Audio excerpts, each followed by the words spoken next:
Team India ఇప్పుడు గెలిచింది. ఆఫ్ఘనిస్తాన్ జట్టుతో ఆడిన ఏకైక టెస్ట్ మ్యాచ్‌లో అద్భుతంగా రాణించింది.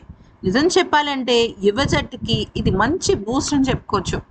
ఇదే ఆఫ్ఘనిస్తాన్‌తో జరగబోయే వన్‌డేలు, టీ20లకి దీనికి సంబంధించి గనక చూసినట్టయితే సూపర్బ్ స్టార్టర్ అని చెప్పుకోవాలి. ముఖ్యంగా శుభ్మన్ గిల్ దాదాపుగా 2.5 నెలల పాటు ఐపీఎల్ తర్వాత వీళ్ళందరికీ మంచి బ్రేక్ వచ్చింది. సరే ఇక ఇప్పుడు టీమిండియా యువ స్పిన్నర్ అయిన మానవ్ సుతార్ చరిత్ర సృష్టించాడు.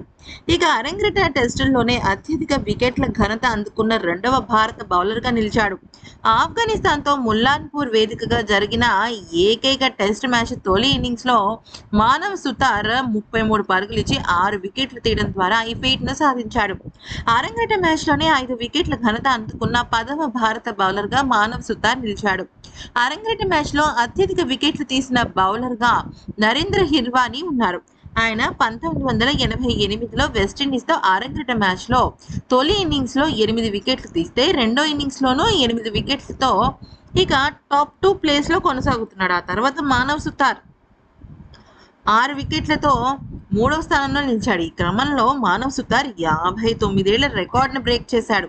1967లో ఆస్ట్రేలియాతో జరిగిన అరంగేట్ర మ్యాచ్లో అబిద్ అలీ 6 వికెట్లతో ఇక అప్పుడున్న ప్రత్యర్థి జట్టును పడగొట్టాడు. తాజా మ్యాచ్లో అతని మానవ్ సుతార్ అధిగమించాడు. అయితే టెస్ట్ అరంగేట్ర ఇన్నింగ్స్లోనే 5 వికెట్ల ప్రదర్శన చేశాడు. ఇక దానిలో ఫస్ట్ నరేంద్ర హిర్వాణి 8 వికెట్లు, మానవ్ సుతార్ సెకండ్ ప్లేస్లో 6 వికెట్లు, అబిద్ అలీ 3వ ప్లేస్లో 6 వికెట్లు. అంటే ఇక్కడ మానవ్ సుతార్ 33 పరుగులే ఇచ్చాడు, కానీ అక్కడ అబిద్ అలీ 55 పరుగులు ఇచ్చాడు అనమాట. సో నెక్స్ట్ దిలీప్ దోషి 6 వికెట్లు తీశాడు కానీ 103 పరుగులు ఇచ్చాడు. వామన్ కుమార్ 5 వికెట్లు, అమిత్ మిశ్రా 5 వికెట్లు. ఇలా చూసుకుంటే వెళ్తే మానవ్ సుతార్ సూపర్ అని అనుకోవచ్చు. ఈ వీడియో నచ్చితే లైక్ చేసి సబ్స్క్రైబ్ చేసుకోండి.